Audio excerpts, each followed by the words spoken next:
இது இல்லை இது தான் அது அந்த மரிச்சி. இப்போ இதுக்கு மேலே இருக்கிறது வந்து மேலே வருது. இது இந்த மரிச்சி வரையும் வரும். இது வர ஆமாம். அப்படியே 2.5 ஏக்கரா வருதுங்களா? 2.5 ஏக்கரா வருது. 2.5 ஏக்கரா. இது கொஞ்சம் 2 ஏக்கரா அப்படி நெட்டுக்கு நேரம் எடுத்தோம்னா இந்த மரிச்சியோட அந்த தேக்கு மரிச்சியோட லாஸ்ட்டு. இது வந்து வழி வந்து அங்கே இருக்குது. அதை பாரு, அது ஓரமே வந்து வரணும். தார், அது பக்கம் தான் தார் ரோடு. தெரியுது ரோடு, தெரியும் ரோடு. இதுக்கு மேலேயும் வருது. இது இந்த இதில் இந்த ஆடு தான் லாஸ்ட் வரும். இது ஃபிட்டோட லாஸ்ட். இந்த ஆடு லாஸ்ட்டாக வந்துடும்.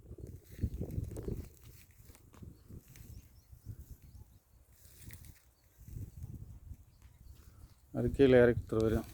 ஒரு இப்போ அவங்களுக்குலாம் ரோடு அது இல்லை. யாருங்க? அந்த பக்கங்கிறவங்க ஒரு ரோடு இந்த சாகலை ஒன்று வருது. அவங்க அதை பாருங்க தார் ரோடு. அதில் அப்படியே வந்துருக்கு. ஓ, அந்த தார் ரோடு. ஓ, அதில் ஒரு தார் ரோடு வருது. தெரியும் எனக்கு தெரியும். வந்திருக்கிறேன். அந்த கீழே ஒரு ஊரே வருங்க. ஆமாம்.